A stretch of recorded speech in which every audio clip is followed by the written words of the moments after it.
The smell hit me first. Expensive perfume mixed with cigar smoke and something darker. Something that made my stomach clench with an instinct I couldn't name. I pressed my back against the kitchen's swinging door, balancing 3 plates of lobster thermidor on my aching arms, and took a breath that tasted like grease and desperation. "Table 12 needs their wine," Marco hissed, shoving past me with barely a glance. "The blonde's been snapping her fingers for 5 minutes." I nodded, too tired to speak. My feet screamed inside shoes held together with duct tape and prayers. 6 doubles this week. 6 nights of smiling until my face hurt. Of pretending I didn't see the way men's eyes slid over me like I was part of the furniture. Of counting tips that never quite covered the rent. Russo's was the kind of restaurant where reservations took months and the chandeliers cost more than my yearly salary. I'd worked here for 3 years, invisible among the marble columns and gold-trimmed plates, a ghost in a black uniform that had seen better days. The dining room sprawled before me like a different world, all soft lighting and murmured conversations, the gentle clink of crystal that sounded like money. I wove between tables with practiced efficiency, my body remembering the steps even when my mind wandered to the stack of medical bills waiting in my apartment, to my mother's voice on the phone asking when I'd visit, to the emptiness that had become so familiar I barely noticed it anymore. Table 12 sat in the corner, the best spot in the house. The kind of table you couldn't request, the kind that was held for people who made the owner nervous. She saw me first. "Finally," the woman said, her voice cutting through the restaurant's gentle hum like a knife through silk. "We've been waiting forever. I'd seen beautiful women before. Russo's attracted them like moths to flame. But she was something else. Platinum blonde hair swept into an elegant twist, diamonds at her throat that caught the light with every breath, a dress that probably cost more than my car. Her red lips curved into something that wasn't quite a smile. "I apologize for the wait," I said, my voice steady despite the way my hands trembled. 3 years of this, and I still felt small under the gaze of women who'd never known what it meant to choose between medicine and food. "Your wine selection. Just bring us the Chateau Margaux," she interrupted, waving one manicured hand as if swatting away an insect, "the 2005. And tell the help in the kitchen to hurry up with our appetizers. We don't have all night. The help." The words settled over me like ash, and I felt something inside me go very still. "Of course," I managed, and turned away before she could see my face. But that's when I saw him. He sat across from her, and the air around him seemed different. Heavier, charged with something that made the hair on the back of my neck stand up. Dark suit that fit like it had been made for him, because it probably had been. Black hair touched with silver at the temples. Strong hands resting on the table, and I noticed his knuckles. The scars that spoke of violence even if his expression didn't. He wasn't looking at her. He was looking at me. His eyes were gray, the color of storm clouds before rain. And when they met mine, I felt pinned, studied, seen in a way that made me want to run. There was intelligence there, and something else. Something cold and calculating that reminded me of predators I'd seen in documentaries, the ones who watched and waited before they struck. "Sweetheart," the blonde said, her voice pulling his attention back to her. But not before I saw something flicker across his face. Annoyance, maybe. Or interest. "Are you even listening to me?" I forced myself to move, to walk away. But I could feel his gaze following me across the restaurant. My skin prickled with awareness, and I nearly dropped the plates I was carrying when Marco appeared beside me. "That's Dante Moretti," he whispered, his face pale. "Don't fuck this up, Lily. Just stay away from that table if you can. Dante Moretti." The name meant nothing to me, but the way Marco said it, like a prayer or a curse, made my mouth go dry. "Who is he?" Marco grabbed my arm, his fingers digging in hard enough to bruise. "Nobody you want to know. Just do your job and stay invisible." But it was too late for that. I retrieved the wine from the cellar, my mind racing. The bottle was old, expensive, the kind we kept locked away for special occasions. My hands shook as I carried it up the narrow stairs, and I told myself it was just exhaustion, just the weight of another endless shift. The dining room had grown darker somehow, the shadows longer. I approached table 12 with my heart hammering against my ribs, And I didn't understand why, until I was standing beside them again, until I could smell his cologne, something dark and woodsy that made me think of forests at night, of dangerous things hidden in the dark. "Your wine," I said, keeping my eyes down as I presented the bottle to him, not to her. Protocol. The man always tasted first, even if the woman had ordered. He looked at me for a long moment, and I felt exposed under that gaze, like he could see through my cheap uniform to all the desperation and fear I kept carefully hidden. "Open it," he said, and his voice was exactly what I'd expected.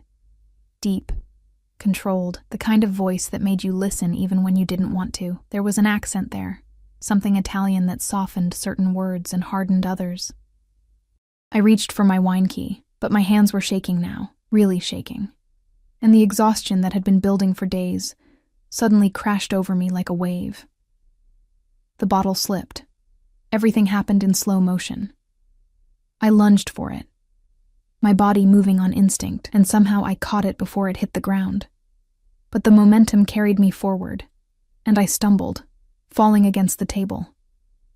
The wine sloshed. A few drops, just a few, barely anything, splashed onto the blonde's dress. It wasn't a gasp or an exclamation. It was a full-throated scream that cut through the restaurant's gentle atmosphere like a gunshot, and suddenly every eye in the room was on us. "You stupid, clumsy bitch."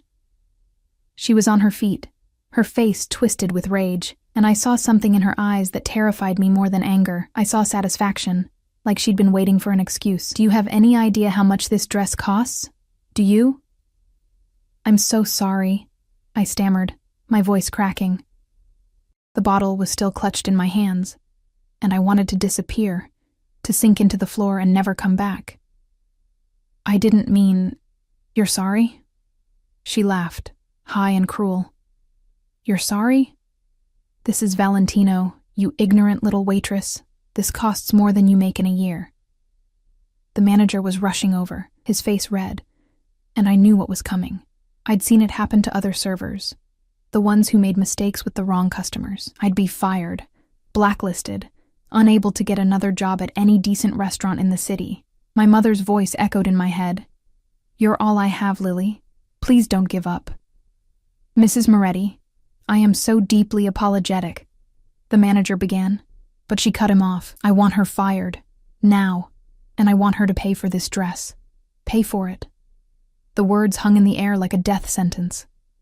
I didn't have that kind of money. I could barely afford to eat. "That seems excessive," a voice said, and the entire room went quiet. Dante Moretti was standing now, and he moved with a grace that didn't match his size, with a coiled tension that suggested violence held barely in check. He hadn't raised his voice, but somehow everyone heard him anyway. "Dante," the blonde started, but he held up one hand, and she fell silent immediately. There was fear in her eyes now, I realized. Real fear. He turned to me, and I felt like I was drowning in those gray eyes, like he could see every secret I'd ever kept. "How much do you make in a year?" he asked, and his voice was almost gentle, but there was something underneath it, something that made the question feel dangerous. I don't... My voice came out as barely a whisper. "How much?" 28,000, I said, and hated how small I sounded. "Before taxes." He nodded, as if confirming something he'd already suspected. Then he reached into his jacket, and I saw the manager tense, saw the way the other diners suddenly became very interested in their plates, and pulled out a wallet made of leather so soft it looked like silk. "Here," he said, placing a stack of bills on the table. I couldn't see how much, but it was more money than I'd ever seen in one place. "For the dress, and for your trouble." The blonde's mouth fell open. "You can't be serious." "Go home, Vanessa," he said. And there was no warmth in his voice now, just ice and authority. "Antonio will drive you." As if summoned by his words, a man appeared at the edge of my vision. Tall, built like a wall, with cold eyes that swept the room like he was cataloging threats. Security. Of course he had security. "But our dinner." "Now," she went. I watched her walk away, her heels clicking against the marble floor like gunshots, and I felt like I'd just witnessed something I shouldn't have, like I'd been given a glimpse behind a curtain that was meant to stay closed. The restaurant slowly came back to life around us, conversations resuming in careful murmurs. "I should go," I said, because I didn't know what else to say, because the money on the table was still there, and he was still looking at me, and I felt like I was standing on the edge of something vast and dark that I didn't understand. "Wait," he said, and I froze. "Your name." It wasn't a question. It was a command, delivered so naturally that I answered before I could think better of it. Lily Chen. He smiled then, just a slight curve of his lips, but it changed his entire face, made him look almost human, almost safe. Almost. "Lily," he repeated, like he was tasting my name. "You should be more careful. The next person might not be so understanding." Then he walked away, flanked by the security guard who'd materialized from nowhere, and I was left standing in the middle of Russo's with my hands still shaking, and the faint smell of his cologne lingering in the air like smoke. I didn't know it then, but my life had just changed forever. The money on the table was $50,000 in cash, and tucked between the bills was a business card with nothing on it but a phone number written in dark ink. I didn't sleep that night. The money sat on my kitchen table like an accusation, still wrapped in the rubber band he'd used, still carrying the faint scent of expensive leather and something darker I couldn't identify. $50,000. I'd counted it 3 times, my hands trembling so badly I kept losing track, kept having to start over. The business card lay beside it, stark white against the chipped laminate. No name, no company, just 10 digits written in handwriting that was surprisingly elegant for a man who had scars on his knuckles. "You should be more careful. The next person might not be so understanding." I paced my tiny studio apartment as dawn crept through the threadbare curtains, painting everything in shades of gray that reminded me of his eyes. The walls felt closer than usual, the ceiling lower, and I couldn't shake the feeling that I'd made some terrible mistake, that accepting that money had bound me to something I didn't understand, but God, I needed it. The stack of medical bills sat in their usual place beside the sink. My mother's hospital visits, the specialist she needed but couldn't afford, the prescriptions that cost more than groceries. I'd been making payment plans on payment plans, juggling due dates like a circus act, watching the numbers grow while my bank account shrank. This money could change everything. It could save her. But nothing was free. I'd learned that lesson early and hard. Learned it in the way men's eyes followed me when I walked home late at night, in the weight of every favor that came with strings attached, in the price of survival in a city that chewed up people like me and spit out the bones. So what was the price of $50,000 from a man whose name made Marco go pale? My phone buzzed, making me jump. A text from an unknown number. "Take the day off. You've earned it." My blood ran cold. How did he have my number? I'd never given it to him. I'd barely spoken to him. Before I could process that, another text arrived. "The money is yours. No conditions. But if you need anything, call." I stared at those words until they blurred. No conditions. Right. And I was the Queen of England. But even as I tried to convince myself to refuse, to return every dollar, I was already pulling out my phone, already dialing my mother's hospital to make a payment on her account. The money disappeared in chunks. 5,000 here, 8,000 there. Eaten up by a medical system that treated people like transactions and debt like destiny. When I was done, I had 32,000 left, still more than I'd ever had, still enough to change things. I should have felt relieved. Instead, I felt like I'd just signed a contract written in invisible ink. 3 days passed before I saw him again. I'd gone back to work the next night despite his text, because I couldn't afford not to, because sitting in my apartment with that money felt like waiting for the other shoe to drop. Marco had pulled me aside the moment I walked in, his face grave. "What happened after they left?" he'd demanded. "What did he say to you?" "Nothing. He paid for the dress."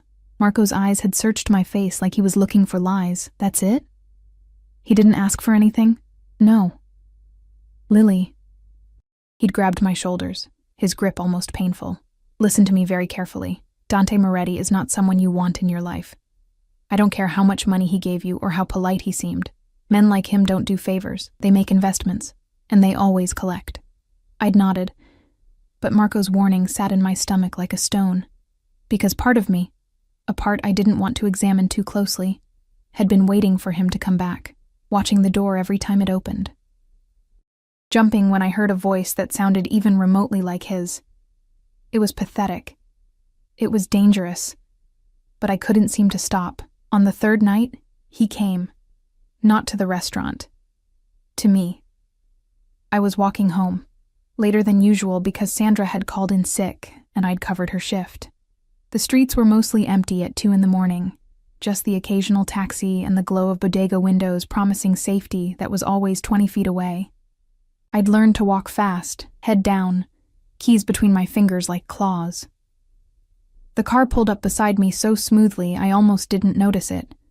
A black SUV with windows tinted so dark they looked like liquid night. The back door opened, and Antonio stepped out, the same wall of muscle who'd appeared at the restaurant. I ran. It was instinct, pure and simple. I didn't think, didn't pause to question. I just ran, my feet pounding against the pavement, my breath coming in ragged gasps, and I was fast. Years of running from different kinds of danger had taught me that. But he was faster. A hand caught my arm, spinning me around, and I was ready to scream when another voice cut through the night. Let her go. Dante stood beside the SUV, and even in the darkness I could see the way his eyes tracked every movement I made.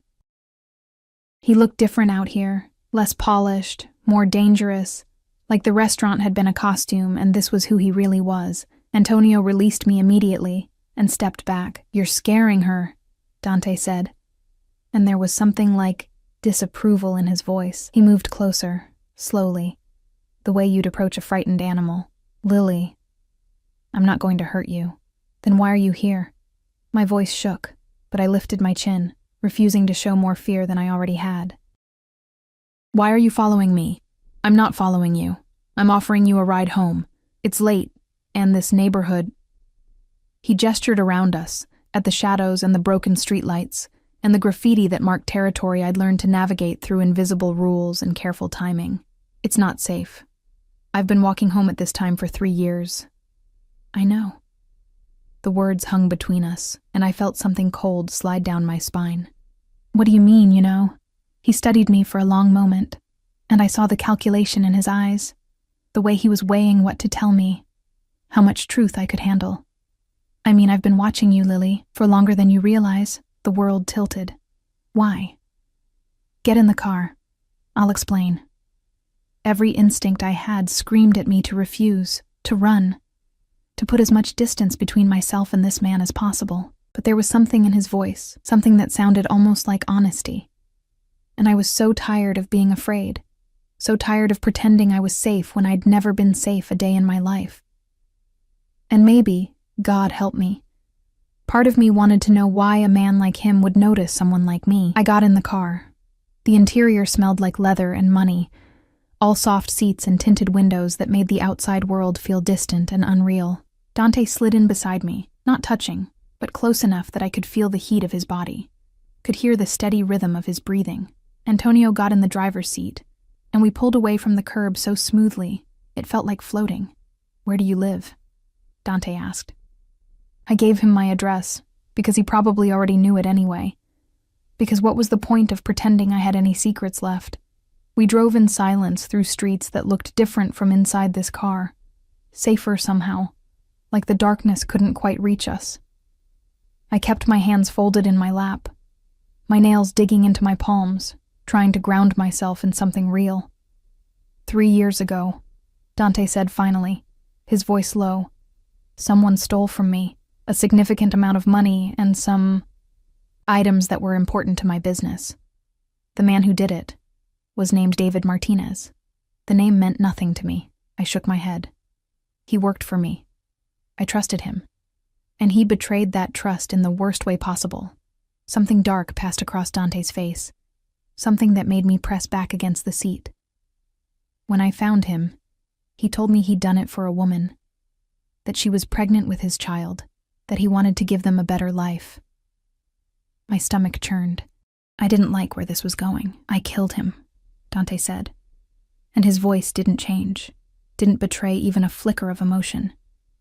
He said it like he was commenting on the weather, like it was a simple fact of life.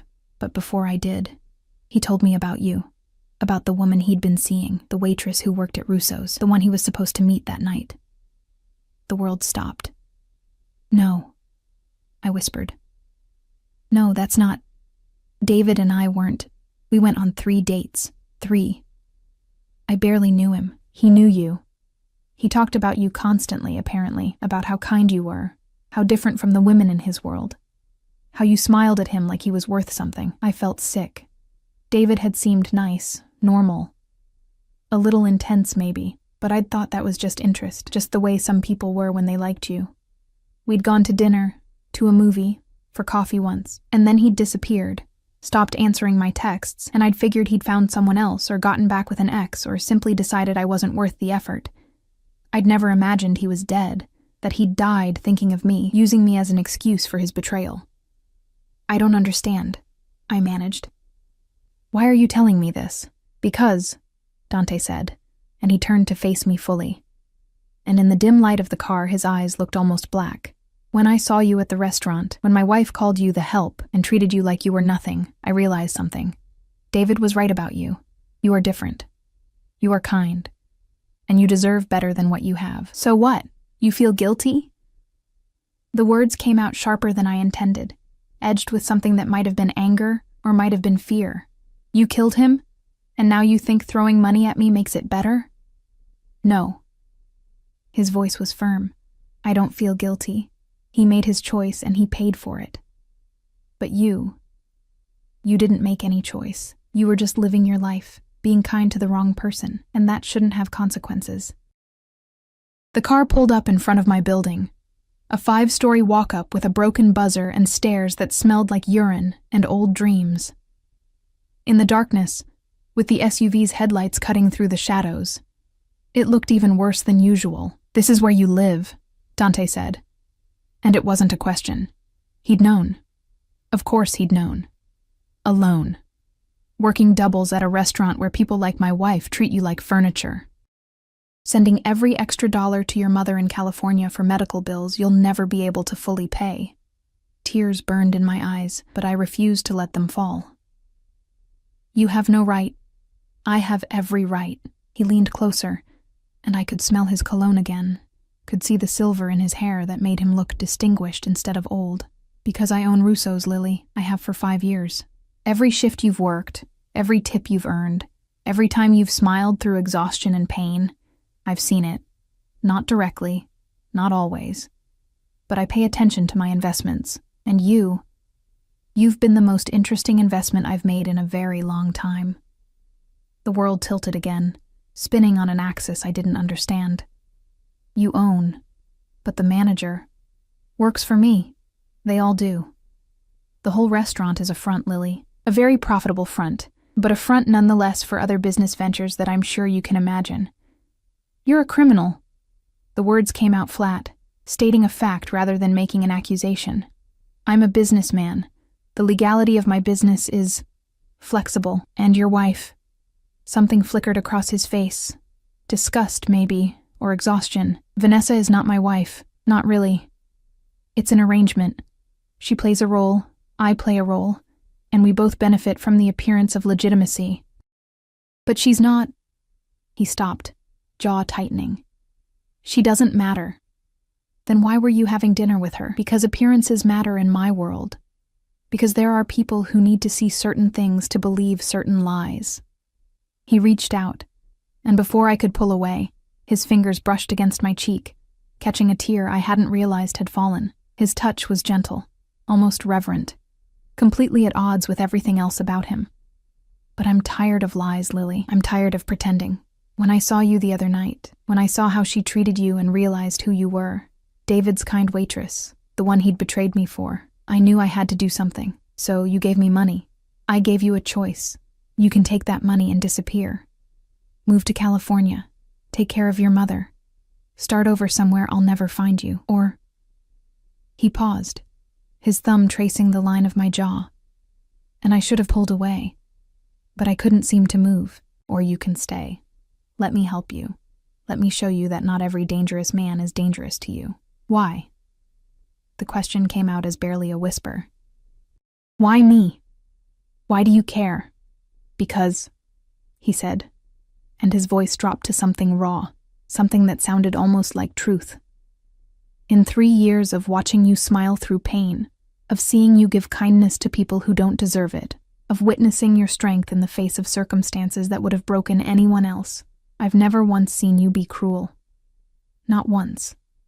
And in my world, Lily, that's rarer than diamonds. That's worth protecting. The car door opened. Antonio, giving us privacy while staying close enough to intervene if needed. Bodyguard. Always the bodyguard, I realized, because Dante Moretti never went anywhere unprotected, never took chances, never let his guard down except maybe, possibly, now. Think about it, Dante said. You have my number. If you want to leave, I'll arrange everything. If you want to stay... His eyes held mine, gray and storm-dark and filled with something that looked like hunger. If you want to stay, call me. There's something I want to show you. I got out of the car on legs that felt like water, walked up to my building's entrance with his gaze burning into my back. The SUV didn't move until I was inside, until the door had closed behind me, and only then did I hear the engine purr away into the night. My apartment felt different when I stumbled into it. Smaller. Emptier. The money was still on the table, the business card still beside it. I picked up the card with shaking hands and saw something I hadn't noticed before.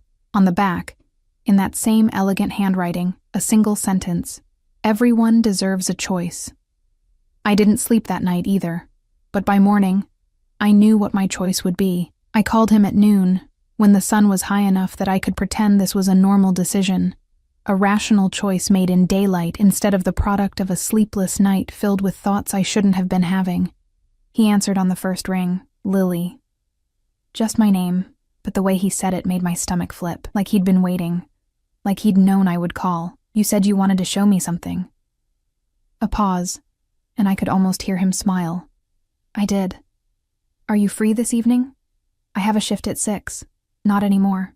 I've handled it. Of course he had. He owned the restaurant. He owned my schedule, my livelihood, probably more of my life than I wanted to acknowledge. The thought should have terrified me. Instead, it sent a strange thrill down my spine. Something dark and dangerous that I didn't want to examine too closely. Where? I asked. Antonio will pick you up at 7. Wear something comfortable. He hung up before I could respond, and I stood there holding my phone, wondering what the hell I'd just agreed to. The dress code for meeting a crime boss turned out to be more complicated than I'd anticipated. Comfortable could mean anything. Jeans seemed too casual, a dress too formal. I settled on black pants and a simple blue blouse that had cost me 2 weeks of tips, but made my eyes look brighter, less tired. I'd spent an hour on my hair and makeup, trying to look like someone who hadn't just made a deal with the devil. And when I caught my reflection in the mirror, I barely recognized myself. There was color in my cheeks, light in my eyes. I looked alive in a way I hadn't in years. It terrified me. Antonio arrived exactly at 7 in a different SUV. Still black, still tinted, but this one was somehow even more expensive looking. He opened the door without a word, and I climbed in with my heart hammering so hard I thought it might crack my ribs. The interior was empty except for me. No Dante. We drove for 40 minutes, leaving the city behind, watching the buildings grow shorter and then disappear entirely as we headed into areas I'd only seen in magazines. Old money neighborhoods where the houses hid behind gates and trees, where you couldn't see your neighbors and they couldn't see you. The SUV turned down a private road lined with maples that had probably been planted before I was born. At the end of it stood a house that wasn't really a house. It was an estate, all stone and glass and sprawling gardens that looked like they required a full-time staff just to maintain. My mouth went dry. Antonio pulled up to the front entrance, where Dante was waiting. He'd changed since last night, no suit now, just dark pants and a white shirt with the sleeves rolled up to his elbows. It should have made him look casual, approachable.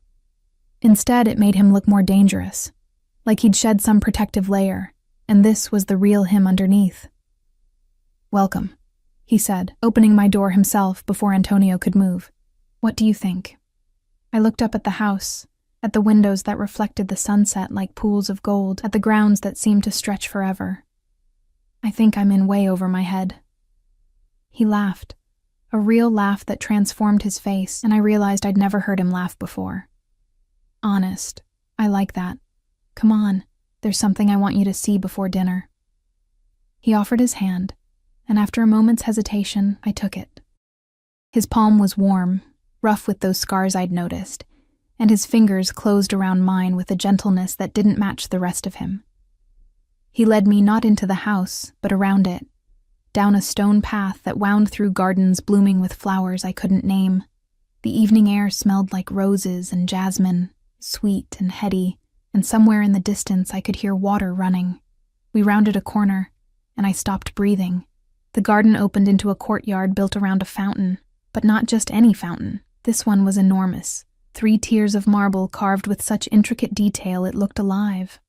Water cascaded down in sheets that caught the dying light, and around its base, someone had planted hundreds of lilies. White ones, pink ones, deep purple ones that looked almost black in the fading sun. They grew in wild profusion, spilling over the fountain's edge like a waterfall of petals. "You did this," I whispered. "Because of my name. I had it done this week," he admitted. "After I met you, I wanted you to see something beautiful. Something that was yours. I should have been touched. Maybe I was. But there was something else underneath the sentiment. Something that made my skin prickle with awareness. This wasn't a gift. This was a claim. A statement. This is what I can do for you. This is what you could have. It's manipulative," I said, turning to face him. "All of this. The money, the rides, the fountain. You're trying to buy me." "No." His voice was firm. "I'm trying to show you what your life could be. There's a difference." "Is there?" He moved closer, and I held my ground even though everything in me wanted to step back, to put distance between us. "Lily, I've spent my entire life in a world where everything is a transaction. Trust is currency. Loyalty is purchased. Love is a weakness that gets people killed." He reached up, tucking a strand of hair behind my ear, and I felt that touch everywhere. "But you give without expecting anything back. You smile at people who treat you like shit. You work yourself to exhaustion for a mother who's 3,000 miles away. And you do it all without complaint, without asking for recognition or reward. Do you know how rare that is? It's called being a decent person. In my world, decent people don't survive. Then maybe your world is the problem." He smiled at that, but it was sad, edged with something that looked like regret. "Maybe it is, but it's the only world I have, and I'm offering you a place in it, not as the help, not as someone who serves others, as an equal, as someone who matters. I don't understand what you want from me." "Neither do I," he admitted, and the honesty in his voice made my chest ache.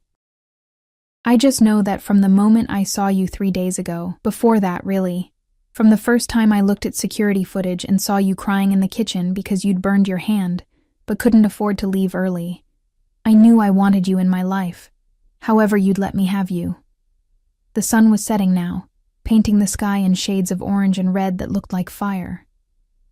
In the dying light, with the fountain behind him and his eyes on mine, Dante Moretti looked almost human. Almost safe, but I knew better. "What happened to David?" I asked. "Really, the details you didn't tell me." His jaw tightened. "Lily, if you want me in your life, I need to know what that means. I need to know what you're capable of." He studied me for a long moment, and I saw him weighing options, calculating risks. Then he nodded, just once. "I'll tell you, but not here. Inside, over dinner. And after I tell you, if you want to leave, Antonio will take you home and you'll never hear from me again. Deal?" I should have said yes to that offer, should have run while I had the chance. But something in his eyes held me frozen. Something vulnerable and raw that I hadn't expected to see.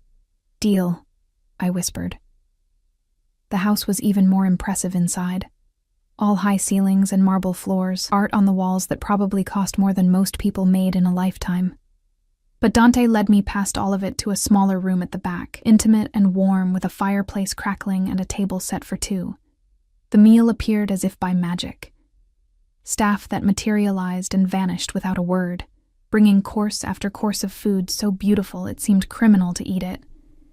I picked at my plate, my stomach too twisted with nerves to appreciate the flavors, and watched Dante watching me. 3 years ago, he began, setting down his fork. David Martinez came to work for me as an accountant. He was good with numbers, discreet, seemed loyal. I trusted him with sensitive information, with money, with access to things that could destroy me if they fell into the wrong hands. He paused, taking a sip of wine the color of blood. After 6 months, I noticed discrepancies. Small ones at first, amounts that could have been mistakes, rounding errors. But they kept happening, and they always benefited David. So I had him followed. Outside, night had fallen completely. The windows reflected our images back at us. 2 people at a table, looking like a normal couple having a normal dinner. The lie of it was almost beautiful. He was skimming, Dante continued. Not much, but regularly, and he was meeting with someone, a woman. I thought maybe she was blackmailing him, or maybe she was part of some scheme to rob me. So I dug deeper. Found out about you. About the dates, the coffee, the way he talked about you to his friends, how he wanted to impress you, give you things, be someone worthy of you. I never asked for anything, I said, my voice small. I know. That's what made it worse in a way. He was stealing to buy you gifts you'd never accept, planning a future you'd never agreed to. He was delusional, Lily, obsessed, and that obsession made him careless. Dante's hand tightened around his wine glass, and for a moment I thought it might shatter. He took a ledger, one with names, dates, transactions that could have sent me to prison for life. He planned to use it as insurance, he said, to protect himself if I ever found out about the money, to protect you. He looked at me then, and his eyes were empty, cold. But insurance implies you plan to survive the threat. David didn't understand that some betrayals don't get forgiven. How did you kill him? The question came out steadier than I expected. Quickly, a bullet to the head. He didn't suffer, if that matters to you. I'm not a sadist, Lily. I don't enjoy causing pain. I just do what's necessary to survive, to protect what's mine. I set down my fork carefully, my hands shaking. And what happens if I betray you? What happens if I take your money and your pretty fountain and decide I don't want to play your games anymore? Nothing. The word was immediate, firm. You're not part of my organization. You haven't sworn loyalty to me. You're not... He stopped, jaw working. You're different. The rules don't apply to you the same way. Why not? Because I don't want them to. He stood abruptly, moving to the window, his back to me, because for the first time in 20 years, I met someone who makes me want to be something other than what I am. And I don't know what to do with that. The silence stretched between us, heavy with words neither of us seemed able to say. Outside, I could see the fountain lit up now, the lilies glowing white in the darkness like ghosts. I need time, I said finally, to think, to process all of this. He turned, and the vulnerability I'd seen earlier was gone, replaced by the calculating crime boss I was beginning to realize was the mask, not the truth. How much time? I don't know. A few days? A week? Take as long as you need. He moved back to the table, pulling something from his pocket, a phone, sleek and expensive. But take this. It's secure, encrypted, only I have the number. If you need anything, call. If you're in danger, call. If you just want to talk. His voice softened. Call. I took the phone because refusing felt dangerous. Felt like burning a bridge I might need later. And what do I do with my normal phone? Keep it. Use it as usual. But for anything related to me, use this one. Trust me on this, Lily. There are people who would hurt you to get to me. People who wouldn't hesitate to use someone I care about as leverage. You barely know me. I know enough. He moved closer. And this time I did step back, my spine hitting the wall. He stopped just out of reach, giving me space but making his presence felt. I know you bite your lip when you're nervous. I know you hum while you work. Usually songs from the 80s that your mother probably played when you were young. I know you have a scar on your left hand from when a line cook grabbed you and you pulled away so fast you burned yourself on a pan. My breath caught. You've been watching me for months, longer. No apology, no shame, just fact. Ever since David mentioned you, I've been aware of you. And after he died, I couldn't seem to look away. You haunted me, Lily. This woman he'd thrown everything away for. I had to know if you were worth it. And? My voice came out as barely a whisper. Am I? He reached out slowly, giving me time to move, and cupped my face with a gentleness that made my eyes burn. You're worth so much more than he could have ever understood, than I can properly express. Then he kissed me. It wasn't rough or demanding. It was soft, questioning, like he was asking permission even as he took what he wanted.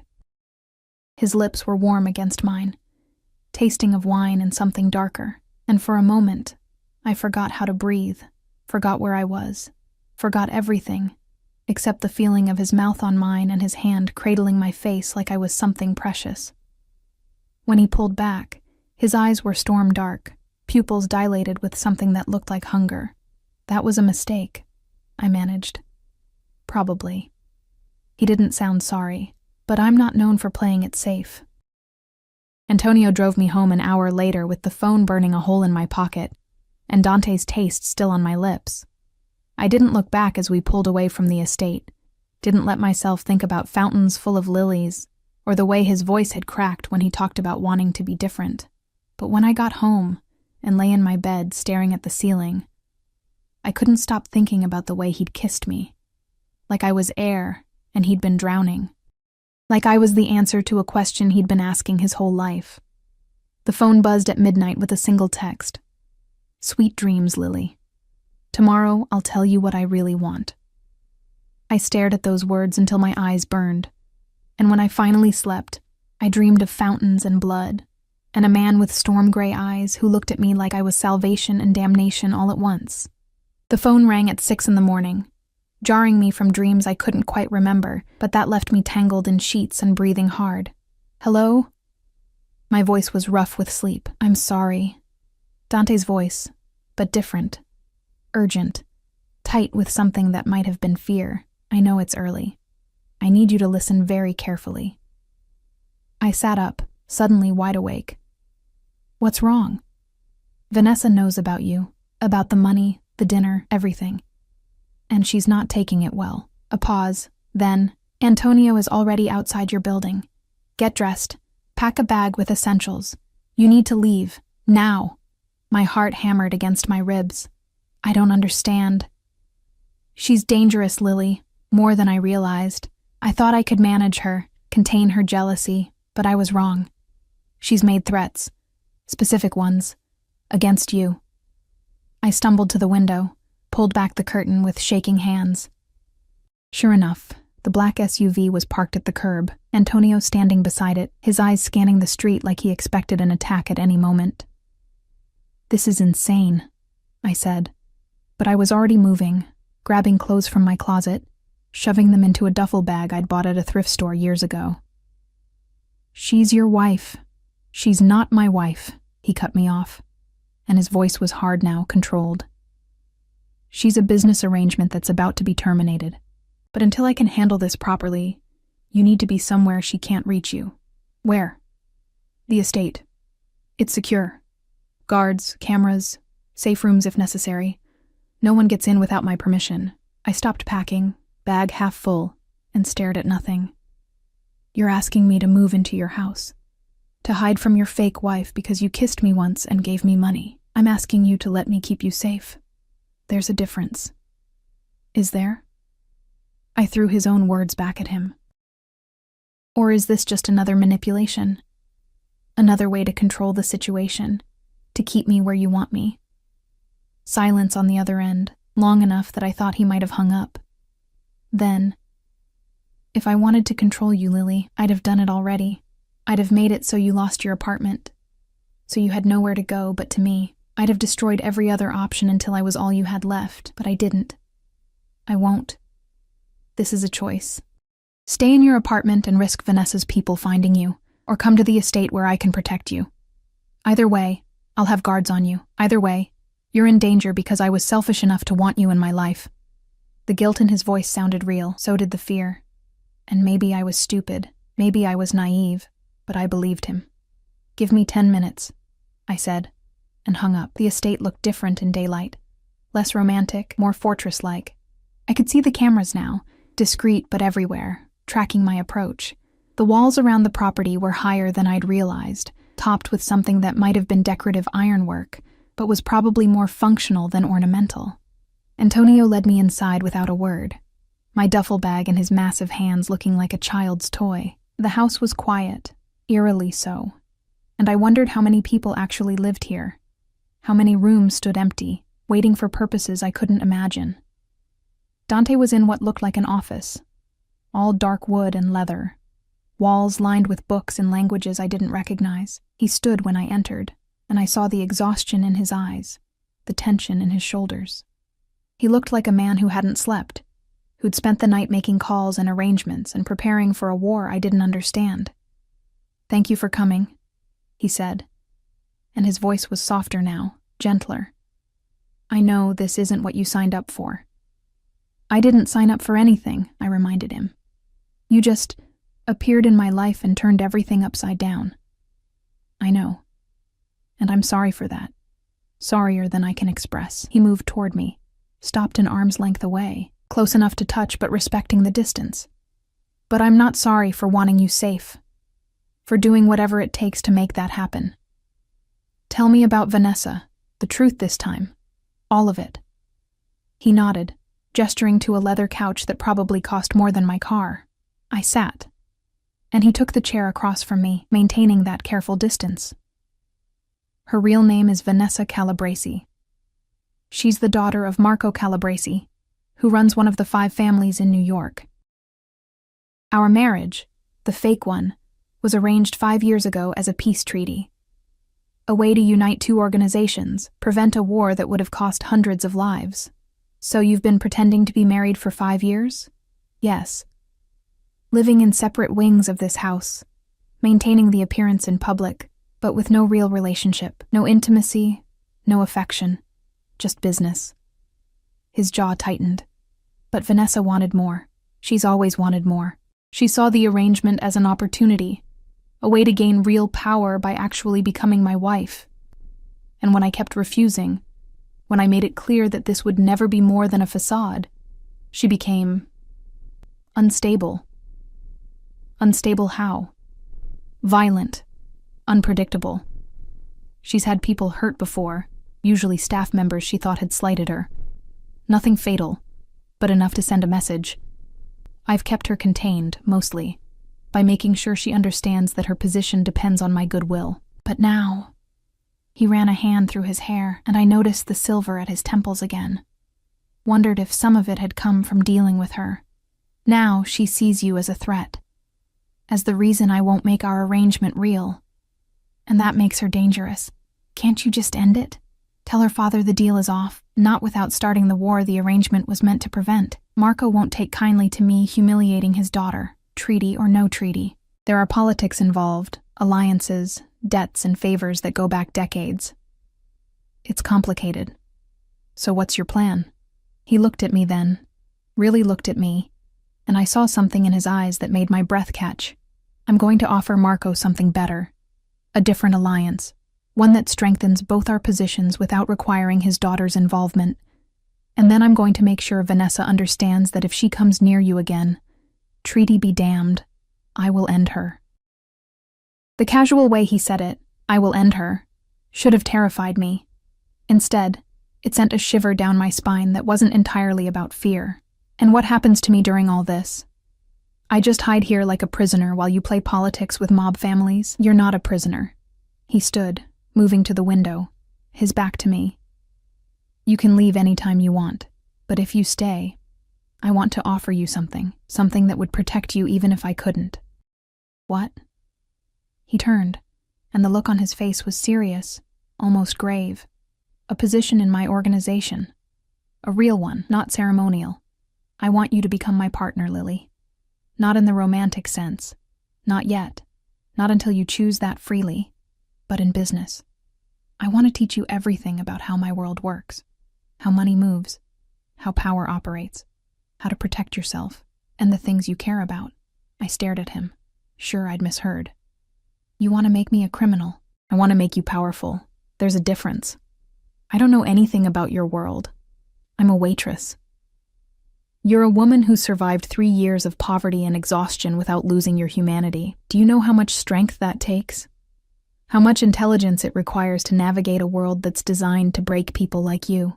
You're already more qualified than half the men who work for me. He moved closer. And this time I didn't step back. I've been watching you, Lily. Really watching. I've seen how you handle difficult customers, how you diffuse situations before they escalate, how you remember details about people's orders and preferences. You're observant, adaptable, and you think on your feet. Those are exactly the skills you need in my world. And if I say no, then you stay here as my guest until it's safe for you to leave, and we go back to being whatever we were before. Strangers who shared a moment, nothing more. But we both knew that was a lie. We could never be strangers again, not after everything he'd told me, everything I'd seen. I need time to think, I said again, and hated how repetitive it sounded, how weak. Take all the time you need. Your room is ready. Antonio will show you. The house is yours to explore. There's a library, a gym, the gardens. Anything you want. As if on cue, Antonio appeared in the doorway. I stood, suddenly exhausted, feeling like I'd aged years in the past few days. Lily, Dante said as I reached the door. One more thing. The money I gave you, I know you used most of it for your mother's bills. Let me cover the rest. All of them. Let me make sure she has the best care possible. Why would you do that? Because it matters to you, and what matters to you matters to me. I left before I could respond, before I could analyze the warmth that spread through my chest at his words, before I could acknowledge the terrifying truth that I was starting to care what happened to this dangerous man who'd invaded my life like a storm. The room Antonio showed me to was beautiful, all soft creams and golds, with a 4-poster bed that looked like something from a fairy tale and windows overlooking the fountain. My fountain, I caught myself thinking, then immediately felt ashamed. I unpacked my meager belongings, my thrift store clothes looking pathetic in the ornate wardrobe, and tried to make sense of everything that had happened in less than a week. One moment I'd been spilling wine on a stranger's wife. Now I was hiding in a crime boss's mansion while he offered to make me his business partner. It was insane. All of it. But what was the alternative? Go back to my studio apartment? Back to double shifts and medical bills and the slow, grinding erosion of hope? Go back to being invisible, to being the help, to spending my life serving people who'd never know my name? The phone, the encrypted one, buzzed in my pocket. A message from Dante. Check the closet. Frowning, I opened the wardrobe I'd just loaded with my clothes. Behind them, hidden by a false back that swung open when I pushed, was another section. Full of clothes. My size. Expensive, beautiful things in colors that would complement my skin tone, styles that were elegant but practical. Another text. You need better clothes for this world. Consider it a work uniform, not a gift. I should have been offended, should have seen it as another manipulation, another way to remake me into what he wanted. But standing there looking at dresses and suits that would let me walk into any room with confidence, I felt something else entirely. I felt seen, understood, like he'd looked at me, really looked, and thought about what I would need to survive in his world, not just what he wanted to see me wear. Thank you, I texted back, and meant it. His response came immediately. Dinner is at 8. We have guests, important ones. I'd like you there. As what? Your prisoner? Your charity case? As my partner, if you're willing. I stared at that message for a long time, watching the cursor blink, feeling the weight of the choice pressing down on me. This was it. The moment where I decided who I was going to be, safe and poor and invisible, or dangerous and powerful and seen. My mother's voice echoed in my memory. Be brave, Lily. Be braver than I was. What should I wear? I texted back. And just like that, I stepped over a line I could never uncross. The dress I chose was midnight blue, cut to flatter without being overtly sexual. Elegant enough for business, but striking enough to be memorable. I spent an hour on my hair and makeup, trying to look like someone who belonged in this world. And when I looked in the mirror, I barely recognized myself. I looked powerful. I looked dangerous. I looked like someone Dante Moretti might actually partner with. Antonio escorted me down at precisely 8, and I could hear voices from the dining room. Men's voices, speaking Italian in low, serious tones. My heart hammered as we approached, and I wanted to run, to hide, to be anywhere but walking into a room full of criminals who would see through me in seconds. But Antonio opened the door, and there was no turning back. The room fell silent when I entered. 5 men sat around the table, all of them turning to look at me with expressions ranging from surprise to suspicion. Dante stood at the head, and when our eyes met, something passed between us, acknowledgement, maybe, or solidarity. "Gentlemen," he said, his voice carrying the authority of a man used to being obeyed. "Allow me to introduce Lily Chen, my new business partner, and the person who will be overseeing our restaurant operations moving forward." A collective intake of breath. One man, older with gray hair and cold eyes, laughed. "You're joking." "I never joke about business, Carlo." Dante's voice went hard. "Lily has a unique understanding of how our legitimate operations function from the ground up. She's observed patterns, identified inefficiencies, and has ideas for improvements that could increase our profits by 15%. I've reviewed her proposals, and they're sound." My proposals? I hadn't made any proposals, but I kept my face blank, nodded once, and moved to the empty seat beside Dante, as if I'd done this 1,000 times before. "She's a waitress," another man said, his accent thick. "What does she know about running an organization?"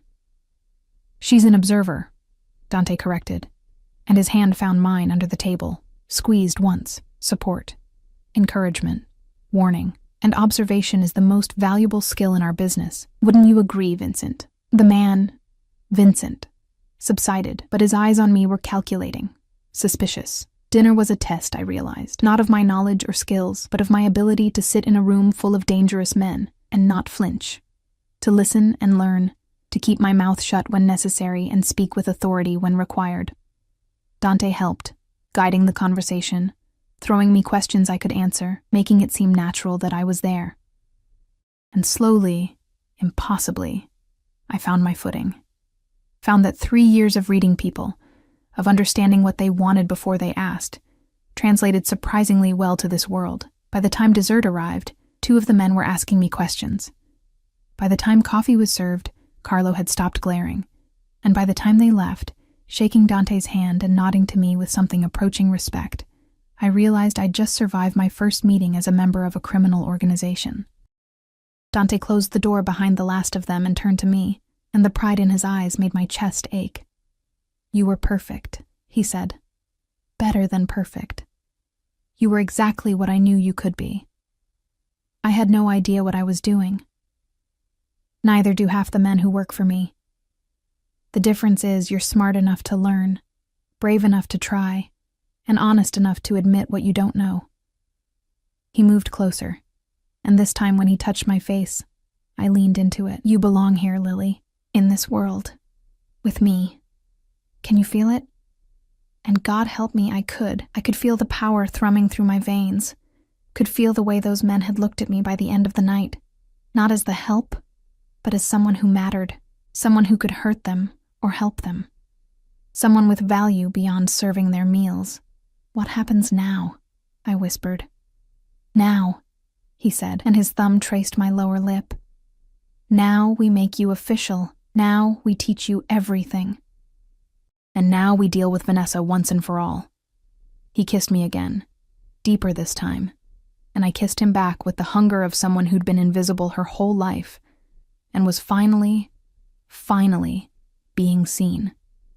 The next 3 weeks were a blur of education and transformation that left me dizzy with the speed of change. Every morning, Dante would meet me in his office, spreading ledgers and contracts and documents across the massive desk, teaching me to read between the lines, to see the patterns in numbers that told stories of loyalty and betrayal. "This restaurant," he'd say, pointing to a column of figures, is showing declining profits but increasing inventory costs. What does that tell you? Someone's skimming, I'd answer. And he'd smile that dangerous smile that made my stomach flip. Good. Who? And I'd learn to trace the pattern back, to find the manager or the supplier or the accountant who thought they were clever enough to steal from Dante Moretti. We'd proven them wrong. Every single time. But it wasn't just about numbers. Dante taught me about power, how to hold it, how to wield it, how to make people believe you had more of it than you actually did. He taught me about reading body language, about the subtle cues that revealed when someone was lying or afraid or planning something. He taught me about the delicate balance of fear and respect that kept his organization running. And at night, after the lessons, we'd have dinner together. Sometimes with guests, more meetings where I learned to navigate the complex politics of his world. But more often just the two of us, talking about everything and nothing, and I'd catch glimpses of the man beneath the crime boss, someone who loved obscure jazz music and old movies, who'd grown up poor like me and clawed his way to power through intelligence and ruthlessness in equal measure. We didn't kiss again after that first night. Dante maintained a careful distance, professional and proper, and I told myself I was relieved. Told myself the disappointment I felt was just my ego, just the part of me that had liked being wanted by someone powerful. I was lying to myself, and we both knew it. Vanessa was dealt with in the third week. I wasn't there for the actual meeting. Dante insisted I stay at the estate, protected by Antonio and 3 other guards whose names I'd learned. Marcus, David, the irony wasn't lost on me, and a woman named Sophia who was terrifying in her efficiency. But I watched through security cameras as Dante met with Marco Calabresi in a restaurant I now knew we owned. Watched as he laid out his proposal with the kind of calm authority that made powerful men listen. I couldn't hear what was being said, but I saw Marco's expression change from anger to consideration to grudging respect. When Dante returned, he looked exhausted, but satisfied. "It's done," he said, pouring himself a drink with hands that shook just slightly. Marco agreed to dissolve the arrangement. Vanessa will be sent to run their operations in Miami, far enough away that she won't be a problem, important enough that it saves face for Marco. And the threat to me? Gone. I made it very clear what would happen if anyone in the Calabresi family came after you. Marco's old school. He understands the rules. You hurt mine, I hurt yours. And nobody wins. He'll keep Vanessa in line. Relief flooded through me, so strong my knees went weak. So I can go home. Dante's face shuddered, went carefully blank. Yes, if that's what you want. Your apartment is still yours. Your job at Russo's if you want it back. Everything can go back to the way it was. But we both knew that was impossible. I wasn't the same person who'd spilled wine 3 weeks ago. I couldn't go back to being invisible, to serving people who treated me like furniture, to pretending I didn't know what I now knew about power and money, and the dark spaces where they intersected. What if I don't want to go back? The words came out barely above a whisper. He moved so fast I barely saw him coming, crossing the room to pull me into his arms with a desperation that spoke louder than words. Then stay. Stay and be my partner. Stay and learn everything I can teach you. Stay and let me... He stopped, his forehead pressed against mine, his breath ragged. Let me love you the way you deserve to be loved. Fully. Freely. With everything I have. You barely know me. I know enough. His hands cupped my face, thumbs brushing away tears I hadn't realized were falling. I know you're brave enough to walk into a room full of criminals and make them respect you. I know you're smart enough to see through manipulation even when you choose to accept it anyway. I know you have the biggest heart of anyone I've ever met. And somehow, impossibly, you've chosen to see something worth saving in me. You killed a man who mentioned my name. I did. And I'd do it again. I'd do worse if it meant keeping you safe. No apology. No shame. Just truth. I'm not a good man, Lily. I never have been, and I probably never will be. But I could be good to you. I could give you everything you've ever wanted, and things you didn't even know to want, if you let me. I thought about my studio apartment with its broken buzzer and water-stained ceiling. Thought about my mother in California, whose latest medical bills had been paid in full by a man who'd never even met her. Thought about the way Dante's men now nodded to me with respect, the way Carlo had asked my opinion on a supplier issue yesterday, the way I'd felt powerful for the first time in my life. But more than that, I thought about the way Dante looked at me like I was precious, the way he'd spent hours teaching me things he'd learned over decades, patient and thorough, and genuinely pleased when I understood, the way he'd killed for me, threatened for me, changed his entire world to make room for me in it. It should have terrified me. Maybe it did. But it also made me feel more alive than I'd ever felt serving coffee to people who'd never know my name. "I want immunity," I said, pulling back to look him in the eye. "For my mother. If something happens to you, if your enemies come after your organization, I want her protected. Completely. No matter what." He smiled. And it was real. Reaching his eyes for the first time since I'd known him. "Done. I'll have the paperwork drawn up tomorrow. She'll be under the protection of 3 different families, with accounts set up in her name that can't be touched even if I die. Anything else? I want to keep learning. Not just about the restaurants, but about everything. All of it.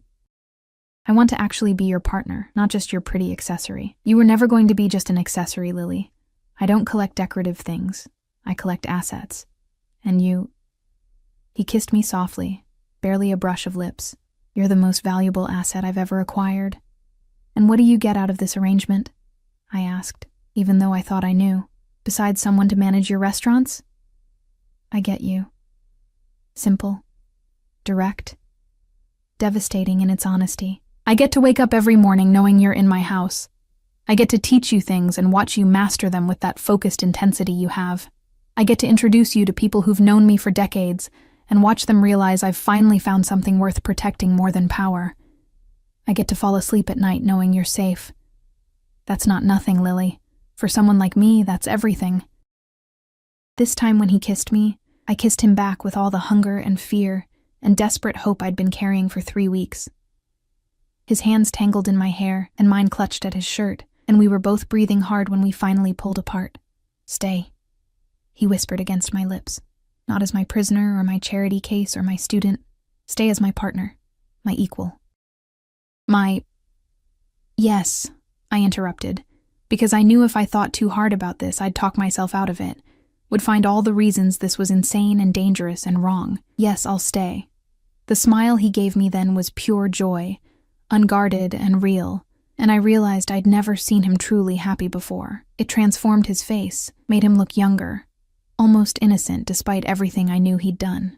"I need to tell you something," he said, leading me to the couch, pulling me down beside him. "About the restaurant operations you'll be overseeing. Okay? They're legitimate, completely. I wasn't lying when I said you'd be running them. You will be. But they're also more than that. They're your safety net, your insurance policy." I frowned. "I don't understand." "The restaurants are in your name now, all of them. The deeds, the accounts, everything. If something happens to me, if my enemies come after the organization, you're protected. You're a legitimate businesswoman who had no knowledge of any illegal activities. The restaurants are worth about $40 million, by the way. Free and clear." I stopped breathing. "You're giving me $40 million? I'm giving you independence. Power. The ability to walk away anytime you want and still have a life, a future, security. Because I need you to stay with me because you choose to, not because you have no other options." His hand found mine, squeezed. "I need to know that every day you wake up in my house, it's because you want to be here, not because you're trapped. That's..." I couldn't find words. "That's the most romantic thing anyone's ever done for me." He laughed, pulling me closer. "Giving you a criminal empire disguised as a restaurant chain is romantic. Your standards are worryingly low." "My standards are perfect," I corrected, and kissed him again. Because I could. Because he was mine now in the same way I was his. They're just specific. 6 months later, I stood in Russo's, my Russo's now, watching the dinner service with the eye of someone who understood every aspect of how the operation ran. The manager reported to me weekly. The staff knew my name. The customers who'd once ignored me now stood when I entered. I was wearing Valentino, real Valentino, Not the kind Vanessa had claimed I'd ruined, and my hair was swept up in a style that had cost more than I used to make in a month. But underneath the expensive clothes and the confident posture, I was still me. Still the girl who knew what it felt like to choose between medicine and food. Still someone who remembered what it meant to be invisible. I just chose not to be invisible anymore. "Mrs. Moretti," Marco said, approaching my table with a deference that still surprised me sometimes. "Your usual table is ready, Mrs. Moretti." We'd gotten married quietly 2 months ago, a small ceremony with no guests except Antonio and Sophia as witnesses, nothing like the elaborate fake wedding he'd had with Vanessa.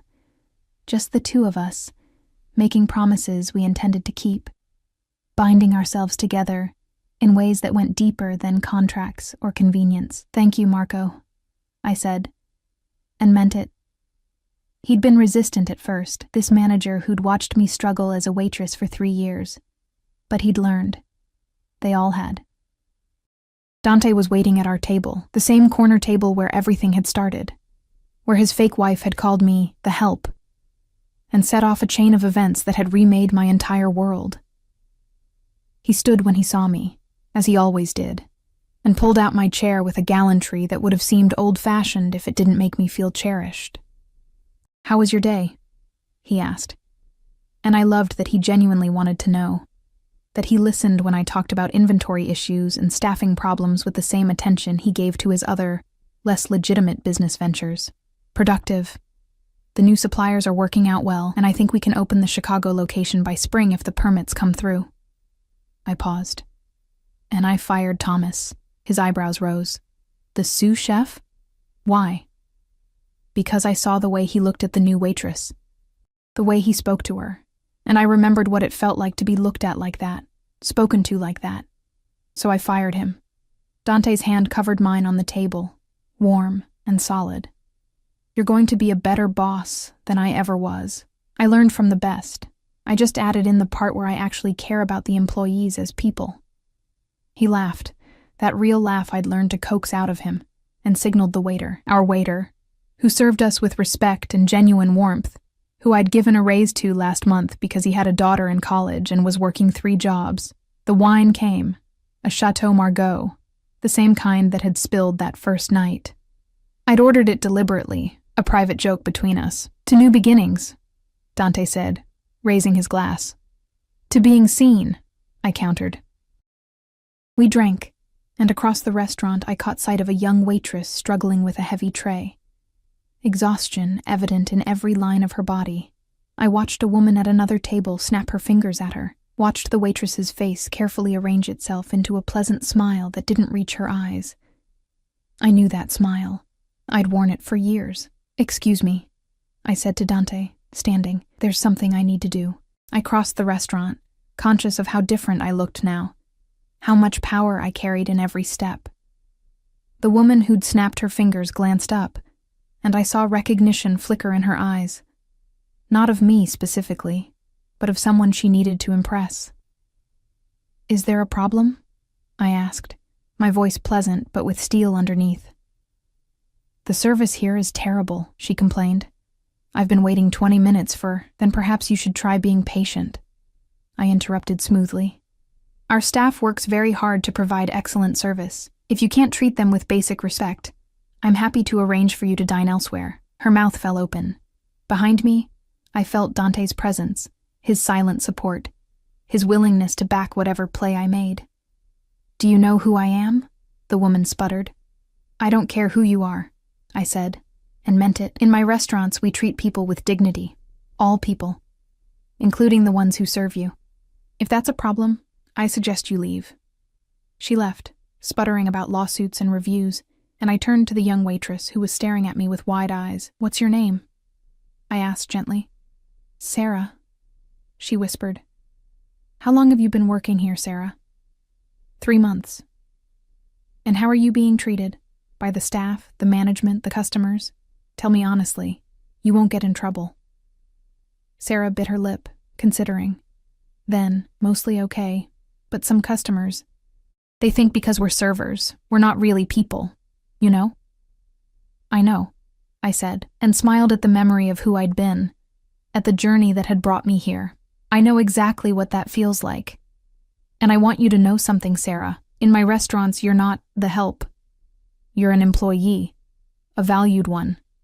If anyone treats you otherwise, you come to me. Understand? She nodded, tears in her eyes. And I saw myself in her, the exhaustion, the hope, the desperate need to be seen as something more than just a means to an end.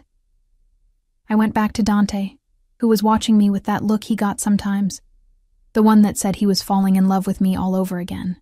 You know that's going to hurt our bottom line, he said as I sat down. Throwing out paying customers, we can afford it, and some things are more important than profit. Like what? Like remembering where we came from, like making sure no one else has to feel invisible the way I did. I leaned forward. This is why you gave me the restaurants, isn't it? Not just as insurance or a safety net. You wanted me to make them better, more than just fronts for your other businesses. You wanted me to turn them into something real. I wanted you to turn them into whatever you wanted them to be, he corrected. I just had a feeling you'd choose this. Choose to help people like you used to be. It's who you are, Lily. It's what makes you extraordinary. We finished dinner as night fell over the city. Two people who'd started in impossible places and found each other in the darkness. It wasn't a fairy tale. We both knew that. Dante was still a criminal, still dangerous, still capable of violence I tried not to think about too closely. And I was still learning to navigate a world where power and fear were currencies, where loyalty was everything and betrayal meant death. But we were real. The love between us was real. The partnership we'd built was real. And as we left the restaurant together, Dante's hand warm in mine, I thought about the woman I'd been 6 months ago. Invisible, exhausted, slowly being ground down by a world that didn't care if she survived.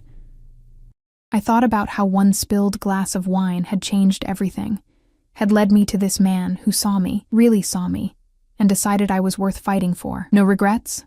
Dante asked as Antonio opened the car door. I looked back at Russo's, at the lit windows and the people inside, at Sarah clearing tables with a little more confidence than she'd had an hour ago. Looked at the city spreading out around us, full of danger and possibility and second chances for people brave enough to take them. Not a single one, I said, and meant it with every fiber of my being. We drove home through streets that no longer frightened me, to a house that had become ours, to a life we'd built together from impossible circumstances and choices that should have destroyed us but somehow, miraculously, had saved us instead. And if sometimes I still dreamed of that night, of wine spilling, of storm-gray eyes meeting mine, of the moment when everything changed, I woke up in Dante's arms and remembered that the best stories aren't the ones that start with once upon a time. They're the ones that start with, I should have run, but I stayed. And they're the ones that end not with happily ever after, but with happily enough, together. For now and always. The fountain of lilies bloomed eternal in our garden, a reminder of who I'd been and who I'd become. And every time I looked at it, I smiled, knowing that sometimes the most dangerous choice is also the right one. Sometimes the monster teaches you to be brave. Sometimes the king makes you his queen. Sometimes the girl who was invisible becomes impossible to ignore, and sometimes, just sometimes, love looks like a man willing to burn down his entire world just to make sure you're safe in it. That was enough for me. It would always be enough.